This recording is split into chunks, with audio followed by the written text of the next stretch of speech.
So welcome everyone to our Art and Conversation seminar dedicated to text and image and visual communication. As usual, we have two speakers today who will present their talks, and after that we'll have a discussion. And during the discussion, everyone will have a chance to ask a question or leave a comment. You can type them in the chat, or better, just raise your hand in the chat during the discussion and we'll give you an opportunity to ask a question. Now, our first speaker is Neil Cohn, Associate Professor at Tilburg University, Department of Communication and Cognition. Professor Cohn investigates visual and multimodal communication. He explores how people process individual and sequential images and how graphics are integrated with text and multimodal relationships. In his research, Professor Cohn uses both linguistic theory and psychological methods of experimentations, for example, EEG. Last year, he published a book on visual language comprehension, Who Understands Comics, so check it out. And he's also an illustrator and author of graphic novels. Thank you very much for accepting our invitation, and we look forward for your talk. Great, thanks. All right, let's hope that this screen sharing again works as it did before. All right, so can people see my screen? Yeah, great. And can you see me as well, or am I invisible now? Yes, we can see you. Okay, great, hooray, technology works. All right, so I'm gonna get started then. So thank you for the invitation and for having me. I'm excited to be able to present here with you and very excited to have being able to present alongside Matteo and be able to have a nice conversation with him, hopefully, about the intersection of our research. We've known each other for quite a while, and it's fun to be able to have this opportunity to interact. So I'm going to talk to you mostly today about the foundational research that I've done, kind of a broad overview of what I call the visual language, or visual language, and particularly the visual language of comics. So I'm going to start off here by asking some questions. Now, I don't know if I can actually get your responses, because I don't know if I can see the chat at all, but I'll take it on faith that I know what you're going to say roughly. So let me first ask, can you speak? And I indeed cannot see any responses, but I'm going to assume that you're saying something like yes, at least. And my second question is then going to be, what do you speak in? And now I'm guessing you're saying something like words or language or English or Dutch or Russian, Italian, as the varying languages might be. So next I'm going to ask you, can you draw? Usually when I ask this, I get more measured replies of people saying either yes, really enthusiastically, or kinda, or some people who just incredibly say no right away. And then my follow-up will be, what do you draw in? And at this point, if I could actually interact with you better, I would imagine seeing your face going, huh? What does that mean? And I might get responses like pencil or pen or pictures or lots of confused looks. So just to run this by again, can you speak? Yes, I speak in a spoken language, specifically a spoken language of Dutch or English or Swahili or Japanese. Now, I think that these questions that I asked are basically directly parallel, meaning if we fill it in now, can you draw? I draw in a, huh? Specifically what? There's a big gap, essentially, in the way we talk about filling those categories. And we don't think about drawing in terms of drawing in a, say, system. And my answer to this is that we fill in this gap by saying you draw in a visual language specifically. Specifically, say, American visual language, which might be the characteristic of, say, superhero comics, or Japanese visual language, as might be the structure of manga, or many of the hundreds or if not thousands of different visual languages around the world, of which it's all drawings constitute some sort of system like this. So to break it down a little bit more, we have, as human beings, three modalities of conceptual expression. By modalities, I mean a kind of channel by which we are able to express ourselves meaningfully. We can create sounds. as my friend is doing here, as well as I'm doing with my voice right now. We move our bodies, specifically our hands and our faces. As you've probably noticed, I'm gesticulating wildly throughout this talk. And we can draw things. That is, we can create graphic marks that convey meaning, often through drawings. So writing is essentially the importation of the verbal, the spoken modality into the graphic modality in an unnatural connection as opposed to the natural connection of drawings. Now, in addition to this, languages have further an additional feature, which is that they have a grammatical system. They have a system of constraints and principles by which they are able to package meaningful expressions across some sort of larger expression. So with this combination of meaning, modality, and grammar, you get structured spoken information, gives you spoken languages, structured bodily communication with a grammar gives you sign languages beyond just gestures, sign languages being diverse, different bodily systems of the world that have a unique vocabulary and grammar to them. And structured sequential images give you visual languages.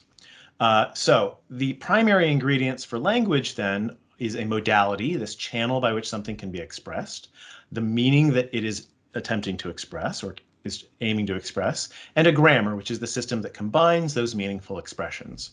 And all of these are interfaced with each other to move all together. So what I've argued in my first book, The Visual Language of Comics, is that these features of linguistic structure are found in visual languages just like in spoken languages. So visual languages use a visual vocabulary that's built of memorized units, that's flexible enough also to create novel new forms, that's ordered by a grammatical system that uses grammatical roles that are organized into hierarchic constituents or groupings. There's a cross-cultural diversity of structure because there's no visual languages, just like there's no universal visual languages, just like there's no universal spoken or sign languages. And there's overlapping processing with other languages. That is, the brain processes visual languages in the similar ways as we would expect or we'd find that you process spoken or signed languages. So I want to make clear here that I'm not making an analogy. I'm not saying that visual languages are like verbal languages. Rather, what I'm saying is that there are abstract cognitive principles that operate on both visual and verbal languages in comparable ways. And it's these cognitive aspects of encoding the structures of language where language truly lies. Now, the structures encode, each individual person has their own structures encoded for their language. That's each individual person has their own idiolect that are unique and diverse from each other. Now, to the degree that we say that people share in those structures, we'd say that they speak a common language or draw a common language. And we may carve out different similarities to say that they have common languages, say like English versus French versus Dutch versus Spanish or something like that.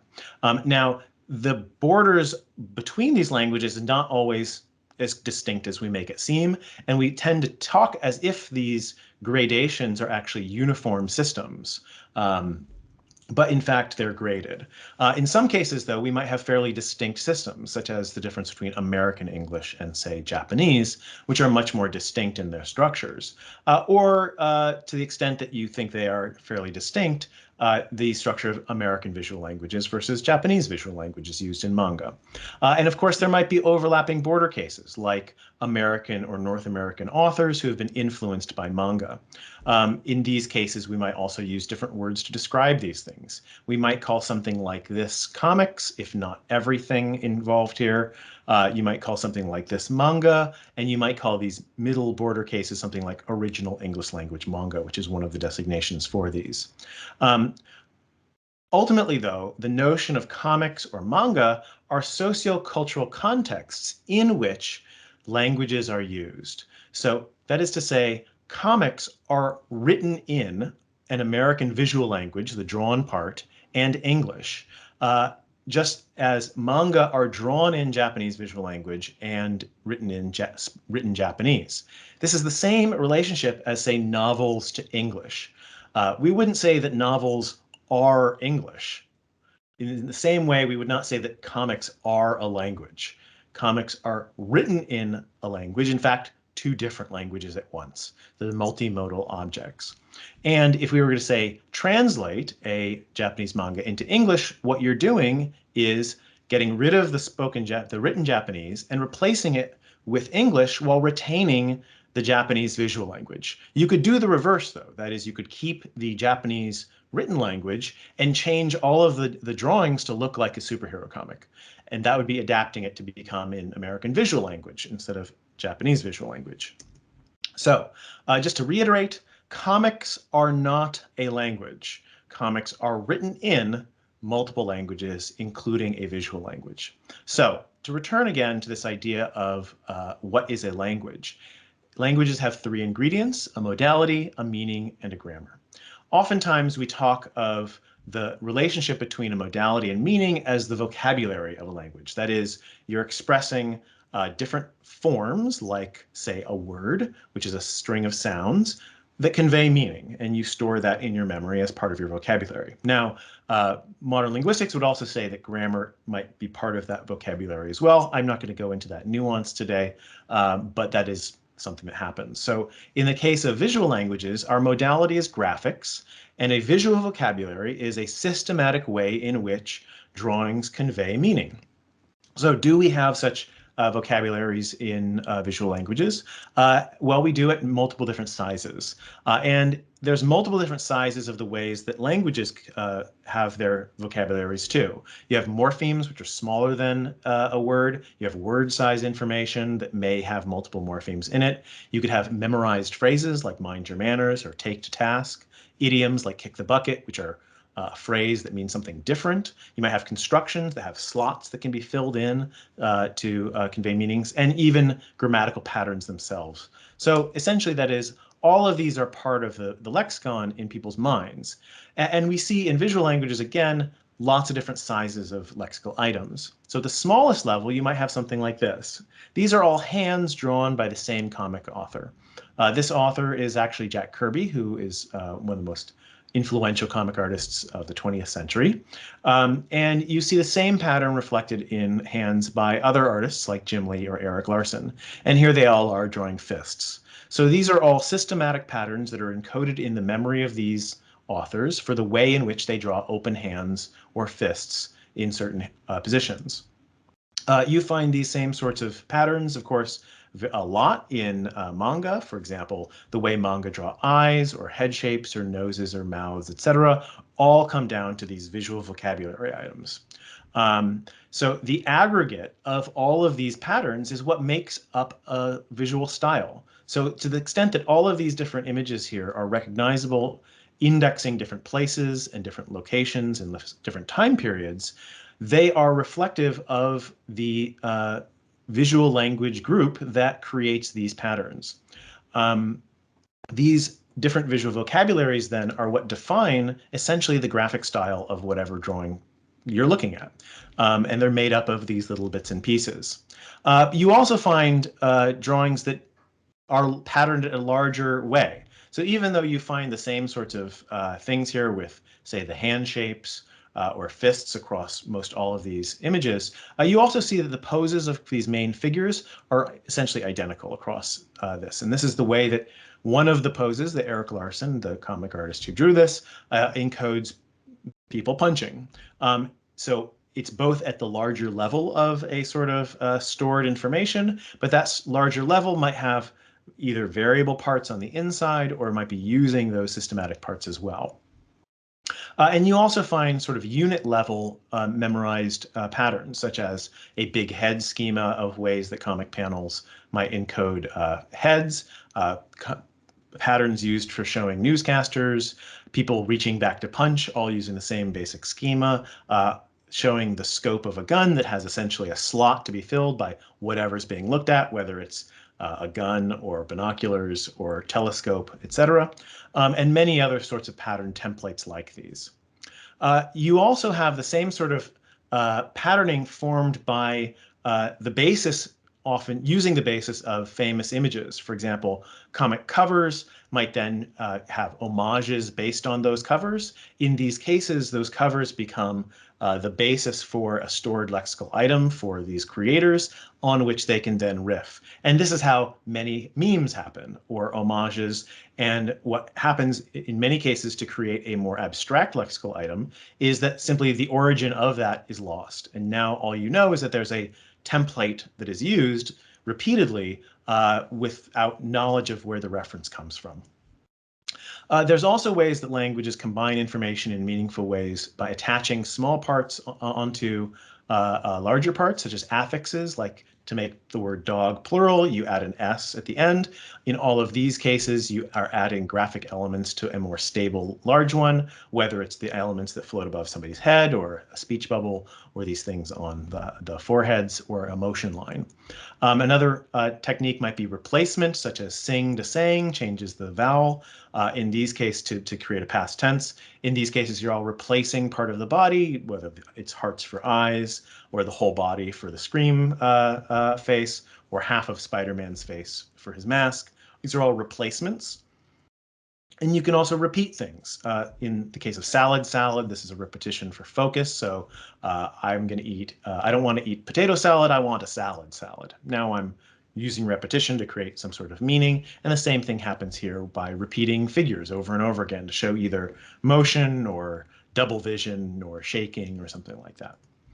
You even have classes of these. So these are all elements that are floating above the heads of characters. All of these elements are essentially affixes that are up above the head, and thus I call them upfixes because they're affixes that are up. And what we found through experimentation is that these have various constraints, and these actually are not just individual stored instances, but in fact belong to a broader class, such that you can have any sort of face, not any face, but you can have a face with putting different objects above that face, then get included into this class to create novel upfixes. Right. So in addition to the basic vocabulary, we also have to make sense of a sequence of images in comics. Now, how do we do this? Well, one explanation is that we simply make a mapping between graphics and meaning, but do so across the images. As it turns out, this is not so simple. For example, a first constraint that we need to do this is what I call the continuity constraint. That is, you recognize that the entities in one panel are the same as the entities in the other panel. So across all of these panels, even though the lines are physically different, it's all showing Charlie Brown, or the different physical lines are also cues for Snoopy. A failure of recognizing the continuity constraint would mean that you don't recognize these are all the same character, and instead you see them as all different characters. So this would be one boy, the second panel would be a totally different boy, and the third panel would be yet another boy. You don't recognize them as being the same character. Along these lines, an activity constraint says that when there's changes in those representations, they actually are cues to changes in states like time or viewpoints or spatial locations. So a failure of recognizing this constraint would tell you that these are all independent scenes, unconnected to each other in a sequence. As it turns out, this is not a trivial thing to understand, as I cover in my most recent book, Who Understands Comics. In fact, people who are rural or illiterate or have mostly the primary determinant is having little experience with Western visual narratives of comics, actually have trouble doing this. And they would tell you that these are indeed different boys. And literacy and comics experience increase this fluency. And in fact, children also don't do this for free. So these are multiple different tests that are used that use sequential images like picture arrangement, sequence completion, narrative elicitation tasks. And if you average across multiple studies, this is what we find, is that there is a very clear growth in the ability for children to be able to understand a sequence of images that progresses as they age, with kind of a sweet spot being between 4 and 6 is when they start really understanding that images in sequence can be read as a sequence. And that's when they start getting this continuity constraint. If you ask children at age, say, 2 or 3, if these are these the same boy, they'll tell you no, these are different boys. So all of this points to there being a fluency in understanding a sequence of images. Now, in addition to these sorts of vocabularies, I said that languages require some sort of grammar. So languages themselves use a hierarchic groupings of words into phrases that are embedded into larger structures. And we'd find something similar in sequences of images. So in this sequence, we see Charlie Brown and the gang playing baseball. Charlie hits a ball, then Linus runs after it, makes a pit stop to build a sandcastle, and then continues to catch a ball. And under many theories of the way comics work, people would simply characterize the panel-to-panel transitions that changes in meaning that persist across each of these panels. But this is not good enough as a way to explain how the structure of these sequences works.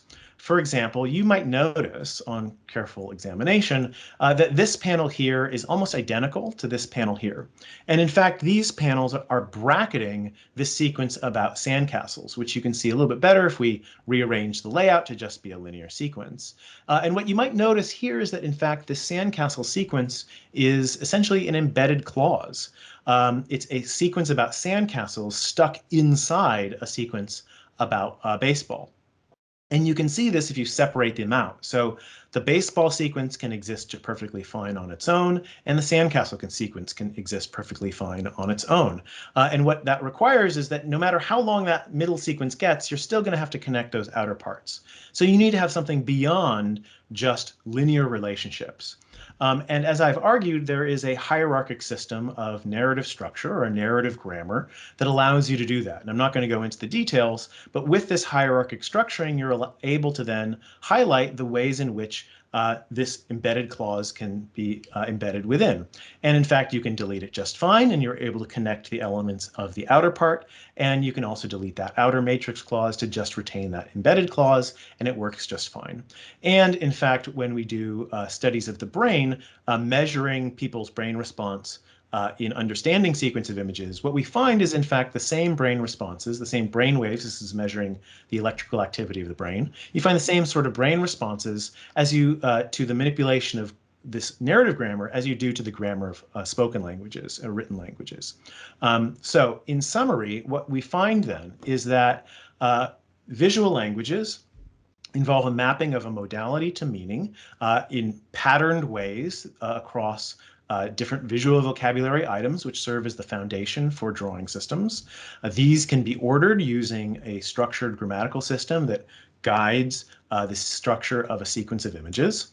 And in addition to that, these visual languages are not universally understood and require learning through experience and exposure, just like any other language, and engage the same sorts of brain responses as do any other languages. So studying these systems in this way allow us to get an insight onto the cognition of both graphics and language and their interrelations for languages across modalities. And doing so gives us a greater insight into the structure and cognition of humans more generally, and insights into our nature as expressive species.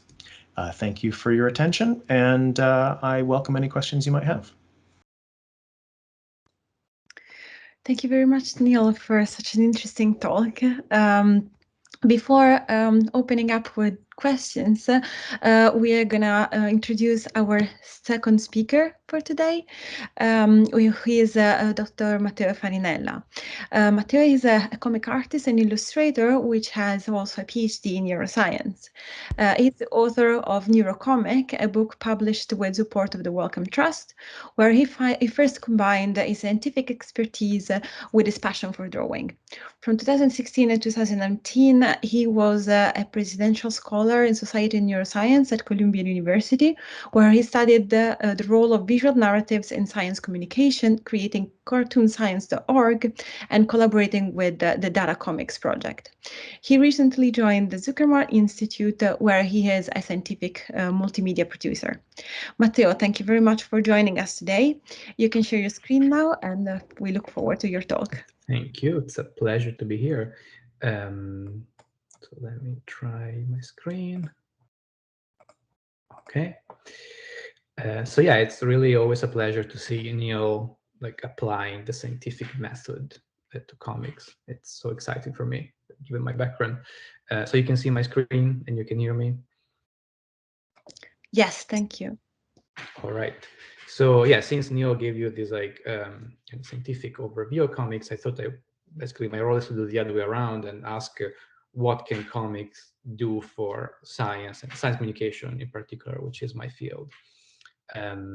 So yeah, as Nicole already mentioned, my current position is a multimedia producer at the Zuckerman Institute, which is this the new very fancy institute at Columbia University, Neuroscience Institute, and they do a lot of interesting, exciting research. But in their mission, one of the core goals that they think this should not just stay within academia, but benefit people and society everywhere. And I know that probably every institute put that in their goals, but the Zuckerman Institute actually seems to mean it. And from the very beginning, they have a whole communication team, of which I'm only a part. And our job is essentially to take all this new research, brain research that the scientists are doing about all kind of different areas, and translate them into a more accessible format. So we do traditional press releases and sometimes like short videos, documentaries, and in my case, I do a lot of short animations, illustrations, and more recently, even comics, as you will see. So first of all, I want to tell you how I got here. And as you already heard, I have a PhD in neuroscience, so I have a scientific background. I studied science for most of my life. I did my PhD actually in the UK in computational neuroscience, which is not a particularly visual part of neuroscience. And yet, throughout my scientific studies, I had this passion for comics. I grew up reading comics, and I also love to draw. So I slowly started writing and drawing my own comics. But these two things really never mixed very well because despite the fact that comics are now being taken seriously, especially by people like Neil, and like they are becoming worthy of scientific academic studies. Let's say that like, yeah, the main reaction I got when I was doing my PhD, when people heard that I was doing comics, it was at best like curiosity, like, oh, that's a kind of funny thing for you to do. So I kept these two things very, very separate for many years. I was doing my science during the day and then just doing my comics in my evenings and weekends. And my comics were not about science. I was trying to do like autobiographic comics, which is what I grew up reading. And this all changed at the end of my PhD, when I started working with Hannah Ross, who was my co-author of Neurocomic. And I really have to give her credit for the idea, because Hannah was essentially the first person from my scientific world, my scientific academic environment. She was a postdoc in my lab. That when she found out about my hobby of drawing comics, she didn't just dismiss it as a kind of fun fact, but she was really excited because Hannah was interested in doing science communication, and so she suggested that we could somehow combine art and science, these seemingly different worlds, into comics. And the more I talked to her, the more I became convinced that this was actually could be a good idea, because comics, because of their reputation as something very easy, almost childlike, I think they could be a good place for like people from different disciplines to meet, because I never heard anybody saying that comics are too hard for them, they don't get comics. Although, as Neil pointed out, like I think we should start thinking more serious about how universal they actually are. But I think because of their cultural baggage, comics has seen something very easy, very approachable. And so that's where the idea of neurocomics started.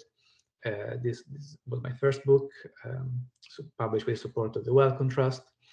And as I mentioned, the book came out toward the end of my PhD, and it was really good timing for me, because I already knew I wasn't really interested in doing research, but I didn't know what else to do. I never considered comics as a career option. But Neurocomic was very well received from the very beginning. It got picked up by the press. It got translated in what I think is now more than 10 languages. And so it really kind of put me on a different path. After my PhD, I started working as a cartoonist and science illustrator. Again, trying to combine these two backgrounds I had. So I did other books and collaborated with various scientists about different disciplines.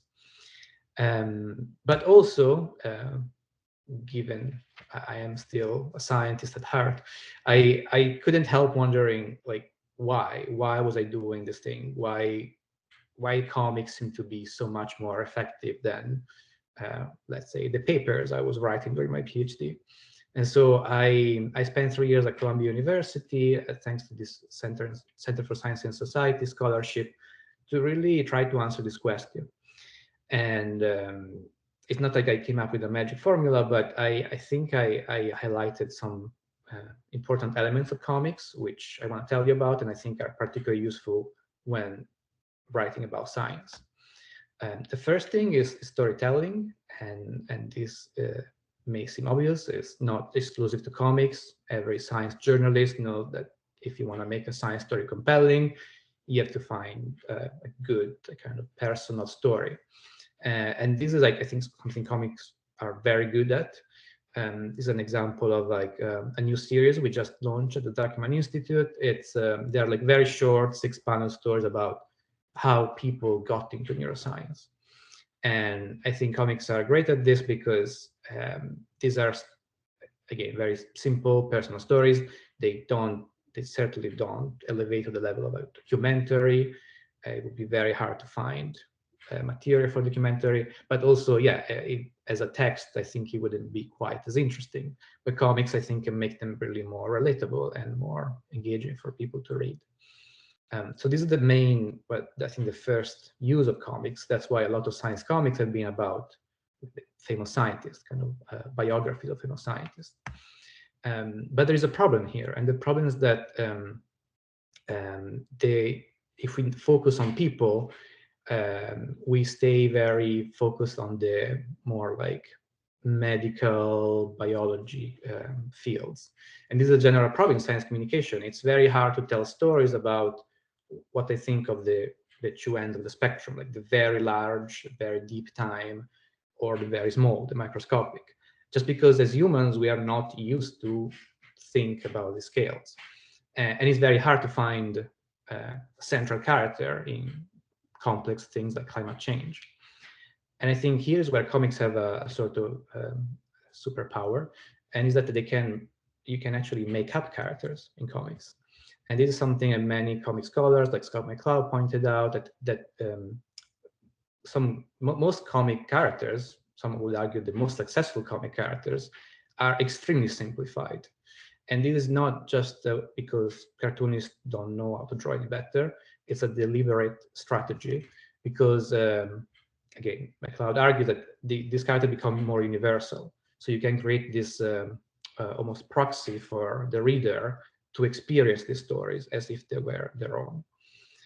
Again, this, I think it's not really been tested. It's a theory, but it's definitely something I see a lot in science comics. And it's something I do a lot in my own work, starting from Neurocomic. Our kind of basic device was to have a character, a fictional character, that physically gets transported inside the brain. And it doesn't really know anything about the brain. It's not a scientist lecturing about how the brain works. It meets other scientists and it can ask questions, it can interrupt them when needed. So I think our idea was really for him to serve as a proxy for the reader. And taking this one step further, in comics, you can turn the scientific object themselves, in my case, neurons, into characters. And this may seem like a cheap trick, like something, again, like you see in children's books, but I think it's very powerful because I think we are really hardwired to kind of identify and care with characters, even if they are extremely simplified and cartoony. And this brings me to the second thing I want to mention, because these characters, you can think of them also as metaphors, scientific visual metaphors. And this is another huge field of research, which I find very fascinating, like the role that metaphors play in science. not just visual metaphors, any metaphors. But again, it's something you can, I think in comics, you can take one of these metaphors, for example, the metaphors of the brain as a forest, and really build the whole story around it. So it's not just something you do in passing, in writing, but it can become a tool, a storytelling tool. And I always like to show this metaphor because it's not a new metaphor. It's something that was introduced by what's considered the father of modern neuroscience, Santiago Ramón y Cajal, who was the Spanish anatomist who was the first one to observe these neurons under the microscope. And he was a really skilled artist. He did this very detailed drawings of neurons, which are now being shown in art galleries. But this was not just a byproduct of his research. This was really part of his research. And I think both the drawing and the use of metaphors helped him to figure out how these things work and how they're connected to each other. And Cajal was the first one to describe these as trees.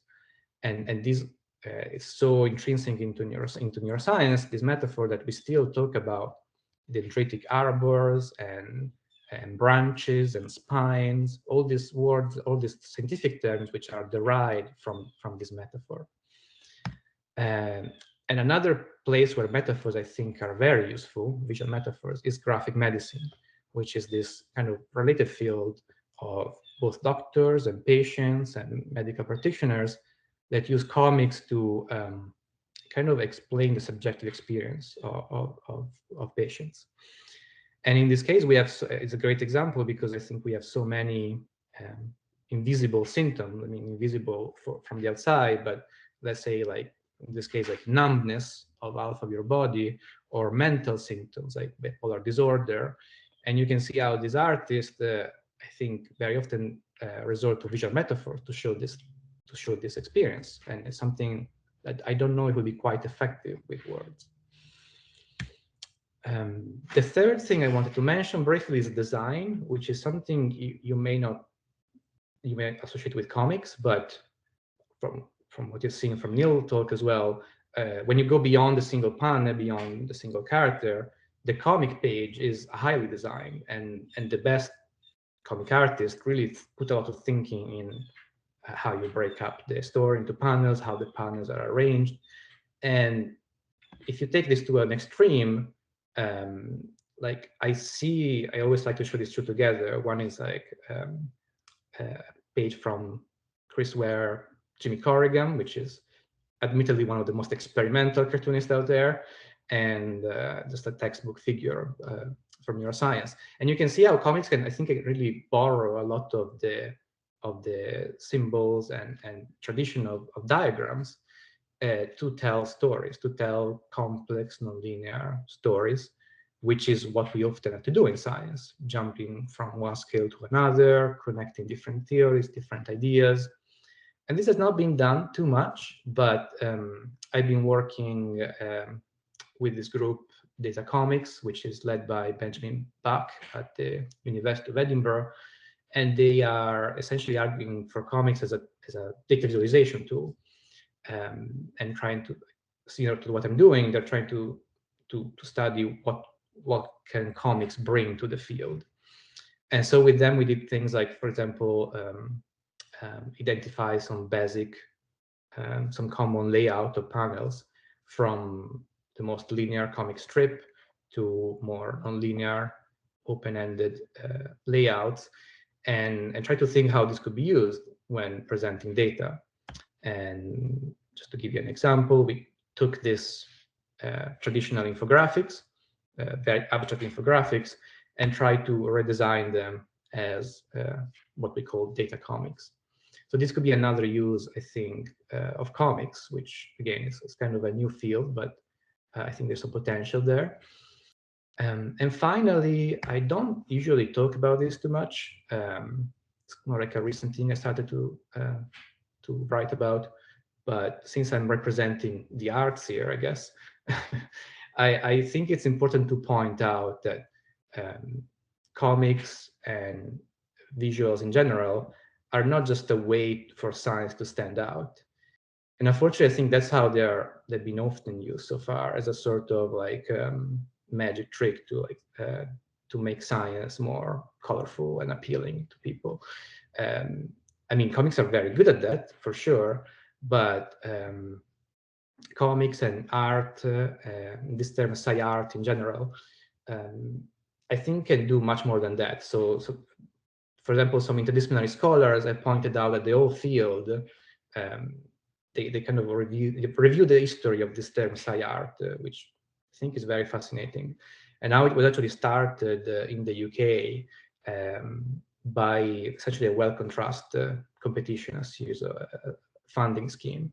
And although it produced a lot of interesting art and was very welcomed by both arts and science, it kind of left out the more critical aspect of art. So art cannot just impress us and owe us, but it can also make us think and make us question our assumptions.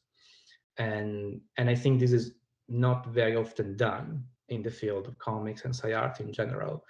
And this is because they are often funded by the scientists themselves or the scientific institutions or funding institutions. And so they don't really take a hard look at the structure of science, how science is done, and if there are any issues there.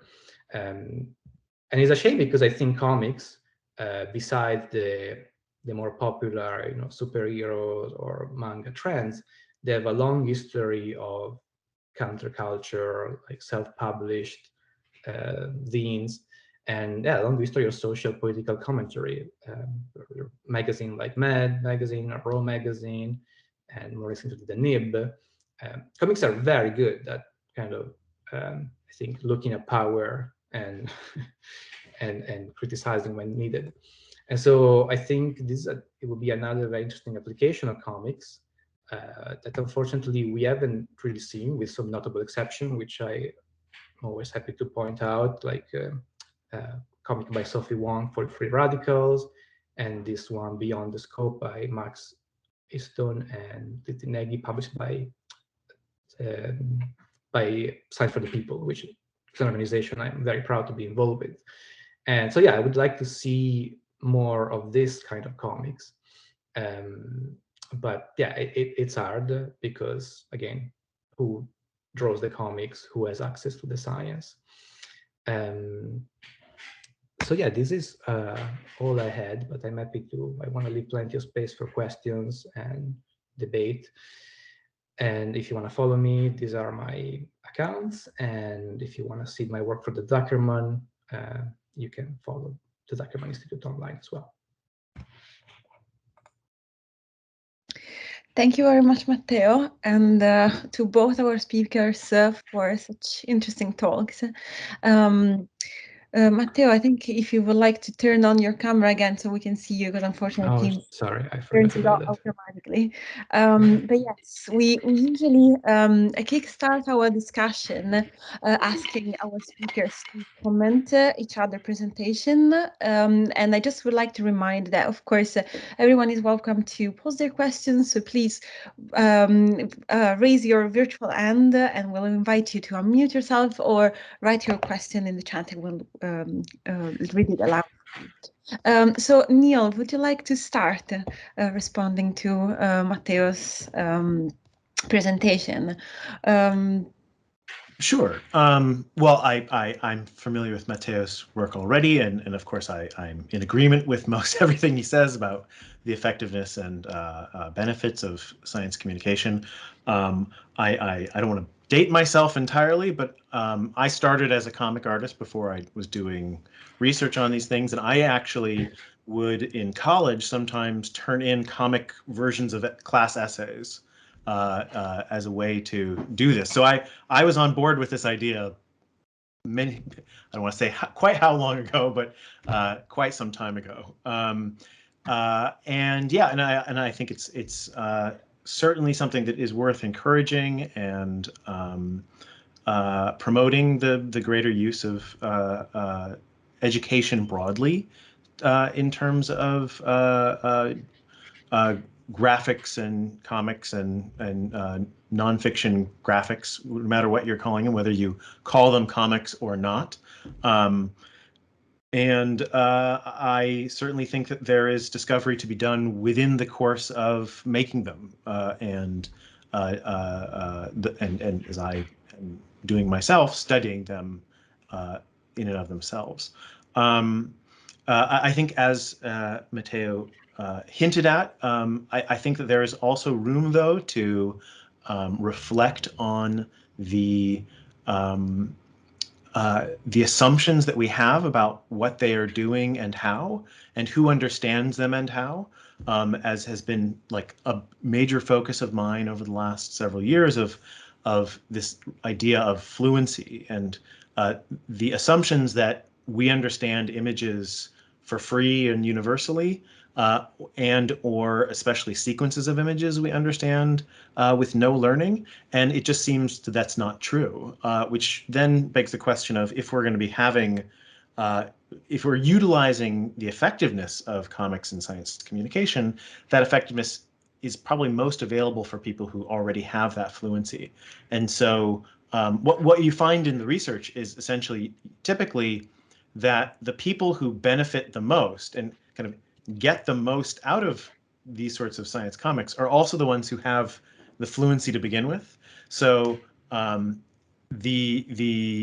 an argument to be made that we should then be thinking about how we're going to cultivate that sort of fluency more broadly, and thus people will be able to benefit from them even more broadly. And that kind of engages an even bigger, question beyond just the let's make lots more nonfiction and communicative comics, but also how are we going to sponsor the fluency that is required broadly for everybody to benefit from them, rather than the people who are already on board with the idea of it. Yeah. So that is to say, I think there's I'm in full support of everything that was said, but I think there's also some room for reflection on how we accomplish this even further. Thank you so much, Neil. Matteo, would you like to respond? Sorry, there wasn't a Yeah, question. Yeah, no, I mean, I'm happy to have a question, Mateo. This is a great conversation because I've been very interested in your recent research about kind of challenging this idea of universality of comics, which I'm totally on board with, because I find I guess it plays in my favor mostly, but people often, when they see comics or when they think about making comics, they just basically come in with this assumption, this old kind of stereotype of comics as something either very universal, like very good for children. And I'm always trying to, I have to kind of embrace that / resist it, because I always try to ask, like, who are you really doing these comics for? Like, who do you want to reach? And I always make it very clear that I don't think they're for everybody. Actually, in my, the little research I've done looking into this, they could be actually to counter effect also. Like, if people are used to read the New York Times super long article about science, and you show them a comic, it may actually like rub them the wrong way. So I always try to argue for comics as a very specific tool to reach very specific audiences that maybe are not engaging with other forms of science communication. So not just as a panacea for everybody should read comics, but also what you say kind of makes me think it's a whole other field, but comics and education. How do we introduce comics in the classroom? How do we use them? Because if it's true, as you say, this is an acquired skill, and it certainly is. I love them because I grew up reading them, but I know people that never read a comic and they totally not interested. So that's a different topic, how comics are used in the classroom. Another question I had for you, maybe going a bit deeper in this idea of universality. Have you ever thought or looked into the famous Scott McCloud panel? Let's say that the classic the emoji face is more universal, and anybody can identify with those. What do you think about that? Is there any substance? Or? Yeah, so I have not looked at it in particular. There has been a little bit of research on differences in styles. So there was some papers by a psychologist named Leah Kendall, who had studied the difference between photographed faces, line art faces, and cartoony faces. And she and I had actually done some research together, but she's done some independently. And what she found was that when people are trying to say detect emotions, they detect emotions faster, accurate emotions at extremely rapid speeds, more accurately for cartoony images than for photographs or realistic, sort of drawn realistic images or rotoscoped images.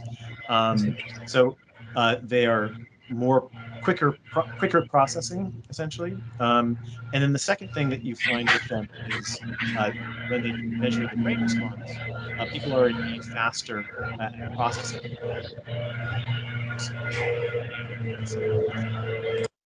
It's somewhere going on.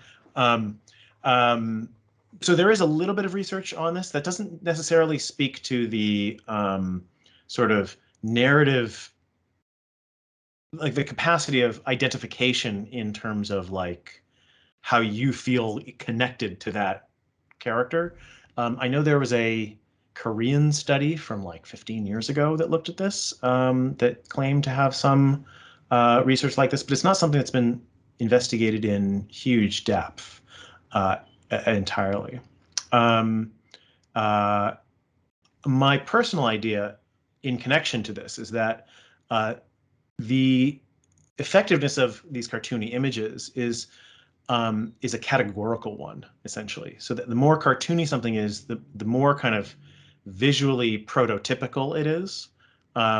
In the way that we talk about prototypes as a type of conceptual class of kind of basic level information. So like if you say you think of, I don't know, a bird, you think of somebody says bird and you think something that looks like a robin or sparrow sort of thing, but abstractly, as opposed to thinking about, say, a penguin. That's the classic example.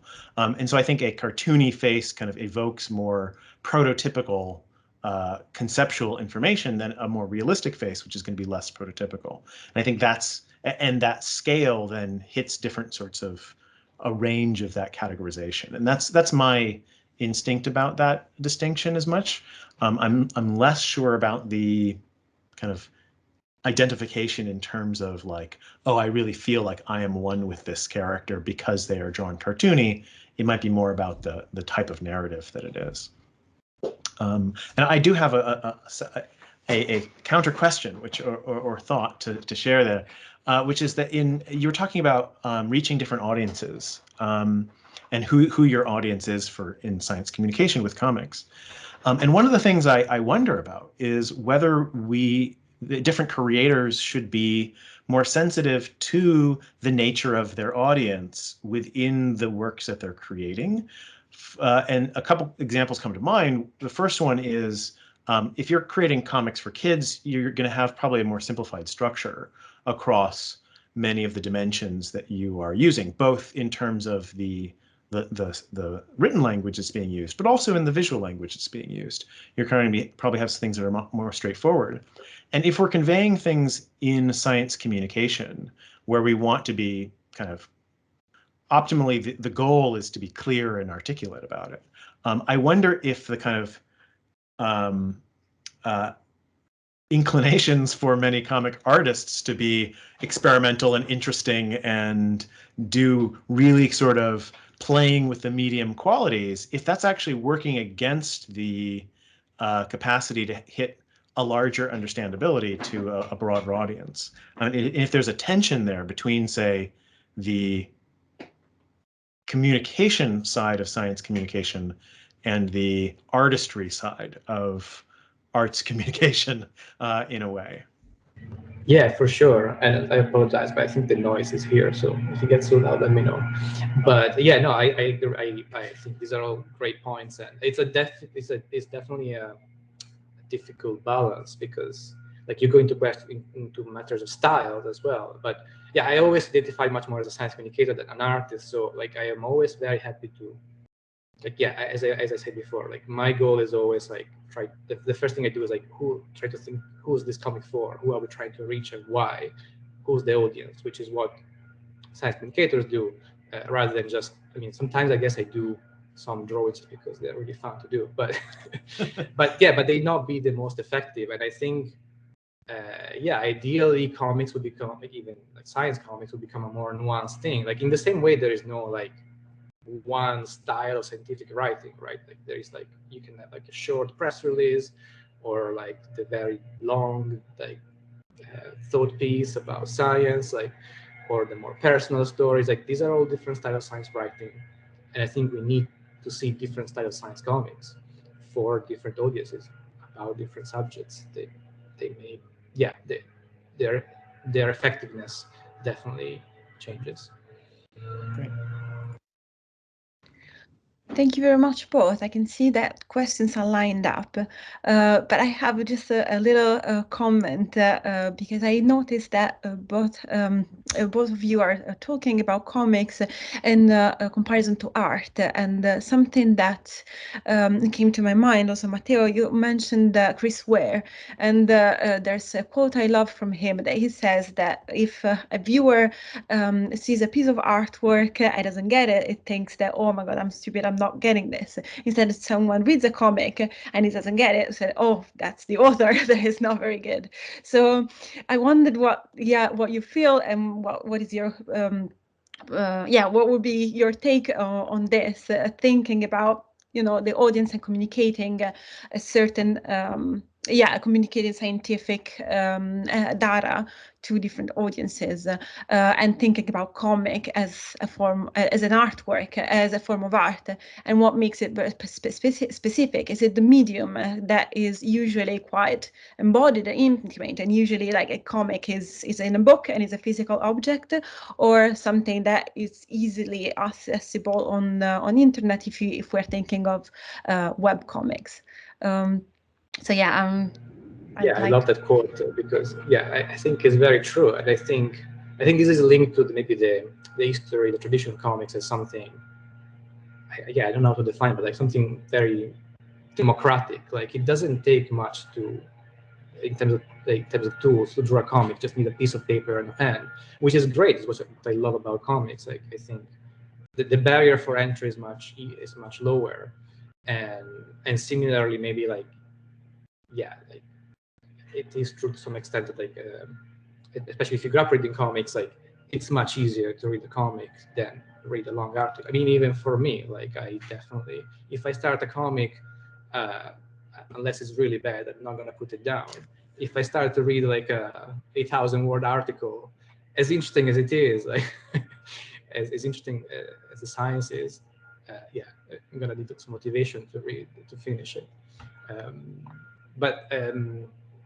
I don't know what else to say. I think definitely like the artist should be thinking more about what they're doing.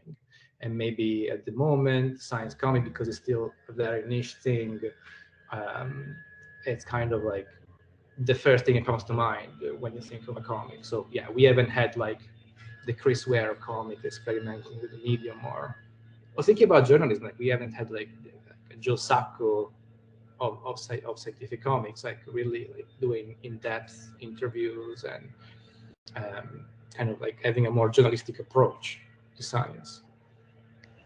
Yeah, and I guess it goes back to what you what you ended your talk on, about something that we usually think about art is the ability to kind of change our beliefs and challenge us cognitively, and perhaps I think that's where Neil's research comes is so relevant, because a lot of that kind of change in perspective and the communication of new meaning goes through the fluency and the understanding of comics, though even if it feels very accessible as an art form, it definitely has the expertise barrier that has to be overcome.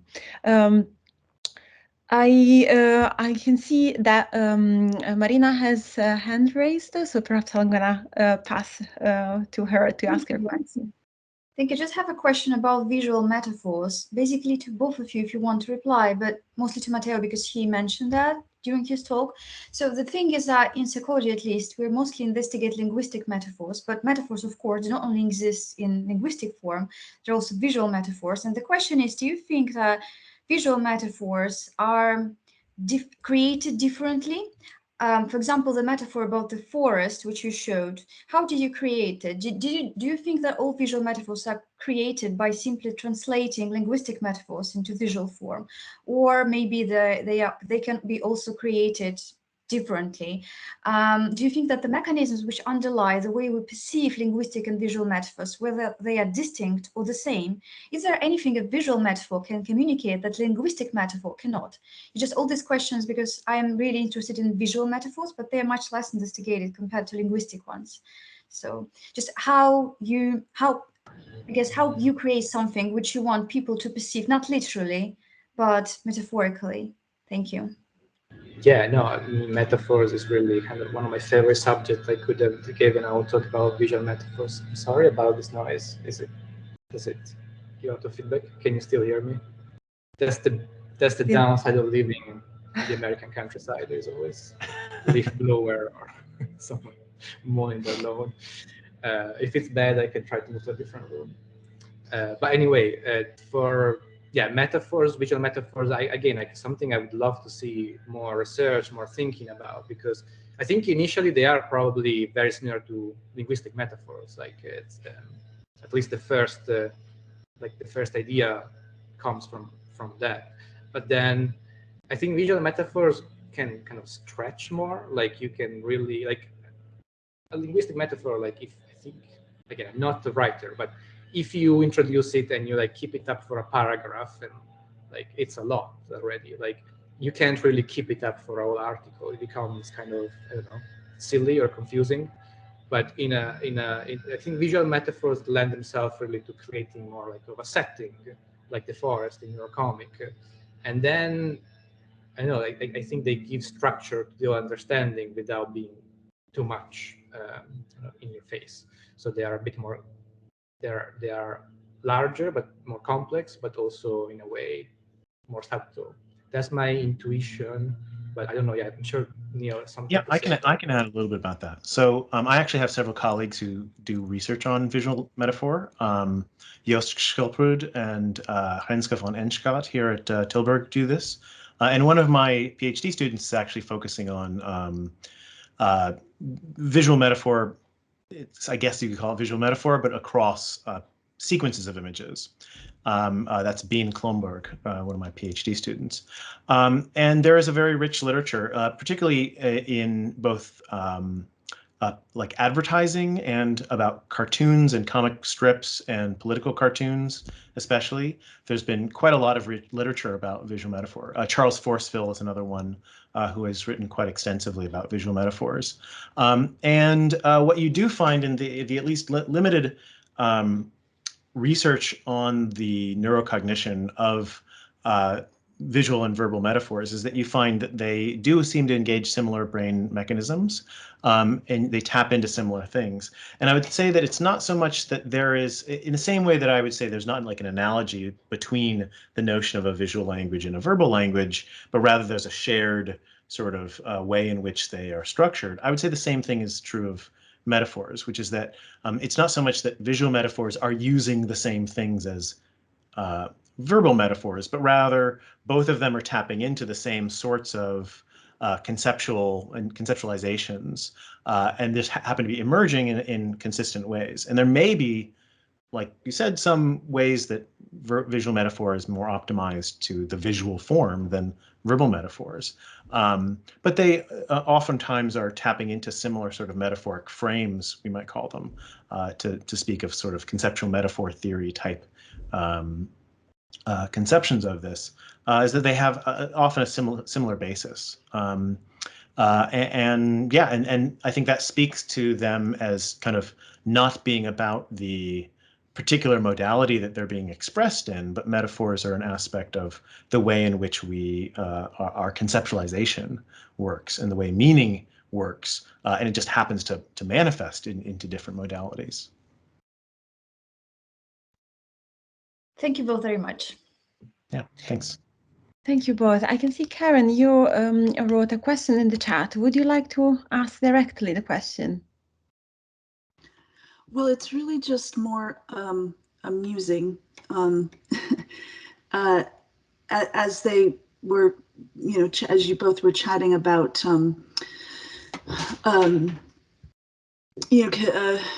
comics, especially as comparison with visual art or even with language, and speaking and writing.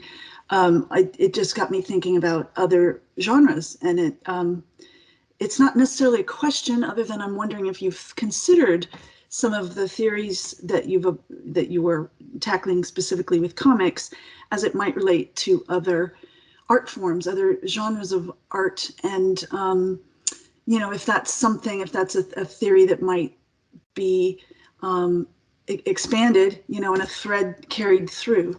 And I'm thinking of performing arts, music, or various types of theater, or even stand-up. It kind of comes from the same sounding word as comics, right? Stand-up comedy. But just curious if you have thoughts on how that might translate. And I was thinking in terms of metaphor, and if that's maybe one of the stronger threads. But I'm just really thinking out loud and curious about your thoughts on that. Well, from my perspective, as kind of someone doing basic research primarily, we know that so there's kind of, I think, different, you can identify different, how do I want to put this? Whether there's some of those genres that you talk about are the usage of different modalities, and some of them are modalities unto themselves. So music, for example, is an expressive capacity that humans have that is its own expressive capacity, while, say, something like stand-up comedy is the use a use of different modalities in context, whether that is oftentimes multimodally, so that's both speaking and gesturing, and sometimes like Dimitri Martin as a stand-up comic who also draws or has drawings that are engaged in his stand-up comedy. And that's the use of these different modalities in a particular context compared to the modalities themselves. And I think certainly in the communicative potential of different genres like these, yeah, there's, maybe I'll hand it over to Matteo to talk about the way in which these are used or could be used for different expressive means than their typical sort of context. I think that's certainly possible, but we know that there are, yeah, at least overlapping cognitive processes involved in music and language, and also in other modalities as well. So that's on the kind of basic science side, at least.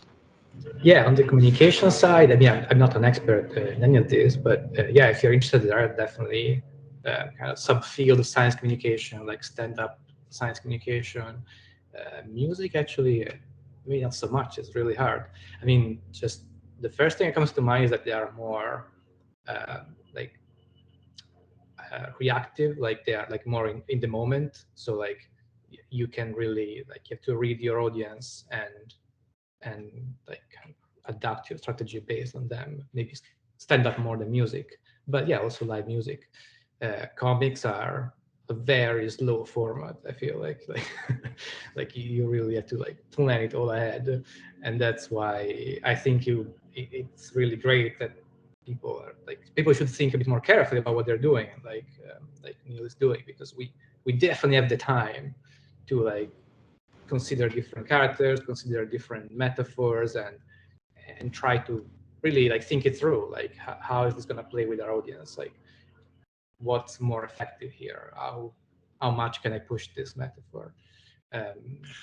We certainly, sorry, I don't want to cut you off. No, that's what I was we saying, certainly have like educational music, though. I'm thinking immediately things like Schoolhouse Rock, for those of you who are Americans growing up who at least remember those sorts of things, where you have, different tunes that teach you different things, or songs like I can't remember the name of it. There's a great "They Might Be Giants" song about They Might Be Giants, right? So those sorts of things can be educational also, but they are packaged things. Or like in again, dating myself in the type of cartoons when I was a kid, like Animaniacs, teaching you all the, countries of the world in song, right? Those sorts of things can be educational as well. I don't know if they're the same type of educational material that you would have in a science comic per se, but any of these forms can be packages of information of different types. And of course, traditionally, many cultures have used song to package much cultural knowledge. Even things like I'm thinking the Vedas in India, which are the religious texts, which are typically sung and memorized to be sung in an exact particular way and handed down over thousands of years in exactly the same tune, and the tune helps facilitate that sort of packaging for remembering that information. And we can imagine something like that for, I don't know if we're going to be seeing that They Might Be Giants song in thousands of years, but maybe the music will help us remember that. Maybe a related point, which I would love to hear what you think, Neil, is closer to comics, animation. So there's a lot of debate whether like animations, like basically motion versus static images. And again, for most people, they probably conflate the two, and because they use very similar tools. But there are educators like, I think Jin Yang was, may want to talk about it, about the permanence of comics. So the fact that comics like basically the reader sets the pace. So if you're watching a video or listening to a song, they're usually very fast, and either you catch it or not. I mean, you can rewind the song or the video, but it kind of takes you out of the flow. A comic page, you can spend like 10 minutes reading it back and forth and really absorbing the information, which again, it's like one of those concepts that is almost like common knowledge in comics now. I don't know if there is any kind of support for it. What do you think? That people can spend more time on a page? Yeah, I think certainly the amount of time you spend, there's trade-offs with everything. Let's put it that way. So the fact that things are static, if you're thinking about basic fluency, we actually don't see, there are some limitations in fluency requirements for understanding film as well, but you see that they are less demanding than static sequential images. So that it's actually more costly to be able to learn how to connect, say, this boy and this boy are the same boy than it is to see this thing in motion across film shots. That's much easier.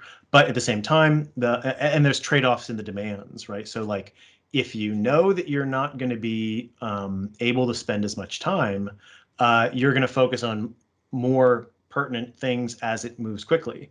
If you have more time to spend, you will know that you can linger more or backtrack or regress your eye movements, or you might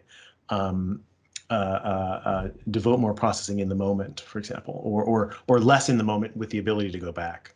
So I think it's mostly this. There's trade-offs, and there's also different what we'd think of as affordances for the different things. You can do different things when things are in motion, and you can do different things when it's static. And I don't want to necessarily say that one is better or worse than the other. I think it just allows you to have different possibilities for what you're creating and what you're conveying and how you're doing that. There's clear differences between how these things communicate in effectively different ways. Thank you very much. Philip, would you like to answer your to pose your question? Yes. I am at the beginning of my own research about the language of comics, and I would thank Neil for his presentation and Matteo too. It was very enlightening. But I have a question to Neil. How would you translate the shape of panels into the language of comics? Because there's a difference between like comics like Snoopy or Peanuts and modern superhero or action manga. So they contribute to the story being told, like the structure and the shape of panels on the page. So the actual shape, the physical shape of them. Yes, the shape and Yeah. how you structure them on the page. Like this seems I've always thought of it as the grammar, but that doesn't seem to be the case with your theory. No. So first, let me say that in my characterization here, in my presentation, I left out a lot. because there's only so much time I have to be able to hit all of the structures, and there's in fact many, many more structures involved in the comprehension system than I even was able to characterize at all. I would characterize layout as a separate structure in which the narrative structure and the meanings interact. Layout is essentially a type of compositional structure that is a part of the graphics. It's a part of the graphics that is, so I would identify there being two compositional structures. There's the compositional structure within a unit, that is within a panel, and the compositional structure that is created by the relationship of units to each other, that is a layout. And that can be both, just a general organization and how you are, say, artistically laying out a canvas in creative or conventional ways, but it can also be interactive with the meaning parts itself. Usually what people talk about when they talk about the artistry of comics and the graphics, oftentimes the tension between the static and this linear and things like that, is they're talking about the interaction between the internal compositional structure and the external compositional structure. So the structure of how you compose a panel in relationship to how you compose a layout. And those can connect to the narrative, but they are independent of each other. I think one of the things that when people talk about pacing and things like that within a layout is actually more similar to what we call in language prosody than it is to grammar. So grammar is the mechanisms by which we are linking meaningful information into a sequence, such as the grammar of language that's linking the words together into some sort of structure. But prosody is a way that we use the sound system to provide, say, additional meaning. So like me saying, I don't know, I love spaghetti. If I say I love spaghetti versus I love spaghetti, right? So there, it's the exact same words, it's the same grammar, but you're doing something different with the sound to make it a statement versus a question. Or if you use stress in different ways, like I love spaghetti versus I love spaghetti versus I love spaghetti, right? All of those have a subtle difference in the meaning by the way in which you're stressing different units. And I think that's what panel shapes often do, or the sizing of panels do on a page. It's not, and you can imagine the same content being of, bigger or smaller size on a page, but the sizing or the shape of the panel kind of subtly tweaks the way in which that meaning is conveyed, even though you're not radically changing the sequential meaning itself, you're changing how that meaning is conveyed. And that's more like what we'd find in prosody. And there hasn't been much research on this explicitly, but that's the way I've always thought about it. And I haven't written about this very much, but there is some work by Fusunosuke Natsume, who's a Japanese theorist who's written about things kind of not in these direct terms, but in ways that are in alignment with these sorts of notions. And I think that's the kind of things that people often talk about when they talk about the way in which you're using layout in sort of meaningful ways. I hope that came anywhere close to answering your question. Yes, thank you. Thank you very much. I was thinking indeed about the formal aspect of comics, and as we compared comics and kind of static sequential art with animation, I wonder what are your thoughts about just simply having an image with text, and I kind of thinking about, again about the title of the seminar. Is what it makes, what it takes to be for it to be a comic. Is it simply one panel with some text and image enough to be a comic, or does it need to be sequential? And if so, which are the differences between those two languages? I guess it's both for Neil and Matteo. Oh yeah, defining comics is very hard. I've never been good at definition. You can go. Yeah, from my perspective, it's a comic if you call it a comic, or if somebody has called it a comic. I agree. So I would disagree with people like Scott McCloud and others who would say that there's a definition of comics that is tied to some formal components, whether it's a comic if it has a sequence. If it's a sequence of images, that's a comic. I disagree with that. I also would disagree with if it's text plus image, that's a comic. I disagree with that too. And the reason why is because I think the reason people fall back on definitions like that is because they lack a notion of a visual language. So if they have a notion of a visual language that's separate from the notion of comics, for example, as I would say, visual languages are used in anything that is drawn. That is the basis of all of drawing. It is what drawing is, or the system that drawing uses, just like language is a system that we use to speak. You use a visual language to draw. I think that if you can decouple that notion of visual language from comics is no longer defined by the visual language. Some cases it's defined. Specific types of comics are often defined by the specific visual languages they use, like manga are typically defined by being used by Japanese visual language and or just coming from Japan. Like there's, again, a cluster of things that involve both the visual languages and various sociocultural phenomena. So science comics, for example, we don't even have to call them comics. They could be called, graphic science and have you don't even need to connect them to the idea of comics whatsoever. But we are giving them that term because there's some sort of social cultural reason for making that connection, whether it's because the people creating them are tied to the social group of comics creators and comics readers, or because there's some sort of social capital for connecting them to those things. But it's ultimately, I think, that how you define the notion of comics is really about the social implications and categorizations more so than it is about the internal parts. Yeah, I don't have much thought. I think it's purely it's cultural. Like, yeah, comics. It's also the terms is like so complicated for like, especially like the English language comic implies it's funny. Like we don't have the same problem in French or Italian. Like, but yeah, like I don't know. Somehow we recognize them as similar things.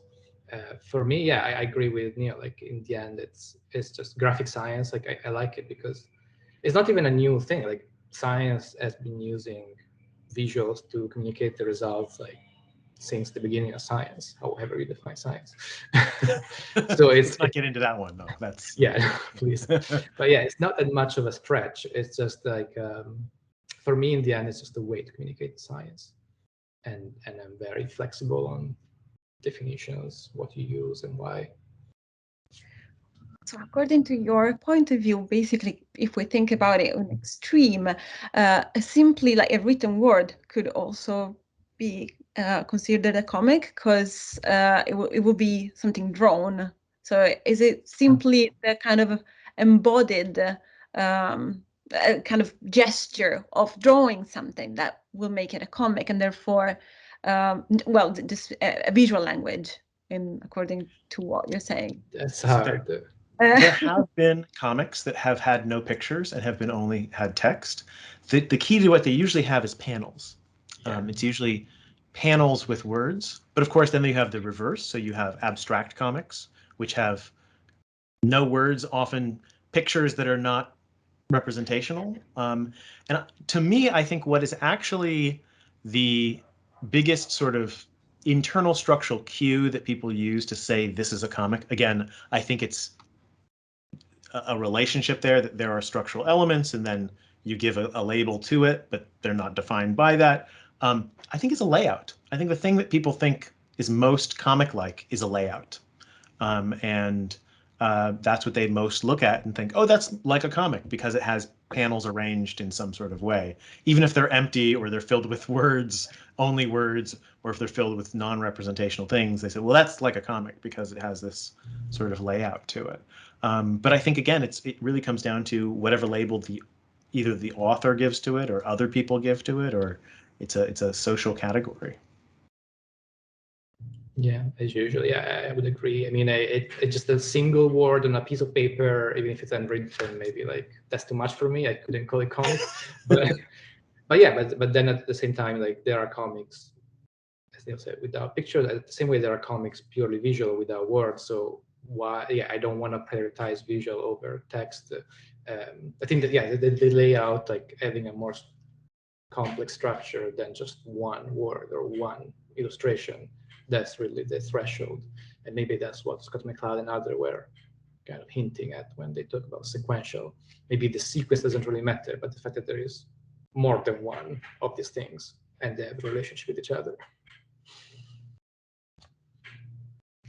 That's very interesting, and I guess this is a bigger question, because if we then define comics according to society and culture, then therefore that definition itself is very liable and is very volatile to time and changes in culture, because it's something that constantly changes over time. And I am aware that we only have 2 minutes left, and I'm not sure we can fully address this with the time that we have. So unless if you would like to add something to this, with the idea that kind of the definition is kind of volatile and yeah, I mean, I think that's true. I think what people think of as comics right now has already shifted from what people thought, say, 40 years ago of what comics are. I personally don't think that comics existed before about 100 years ago or so, because visual languages existed, that is, sequential images used for conveying meaning. Those are visual languages, which is a part of our biological capacity to convey meaning. But the sociocultural artifact in which we call that a comic is a relatively new invention. Again, those are disconnected sort of things, and the way it will shift into the future, whether it continues being called a comic or not, is really up to the societal choices. And to some degree, if you continue, say, putting out graphic, sequential, multimodal documents that are expanded in their genres beyond entertainment, eventually you could see the notion of them being comics dissolving. And it's just a notion of, well, I either write in words or I write in pictures or I write in both of them, and that's the book that I just produced. And it's just a book. And you have books that would have pictures and some that don't have pictures, and that they're all just, you know, books and literature of different topics, essentially.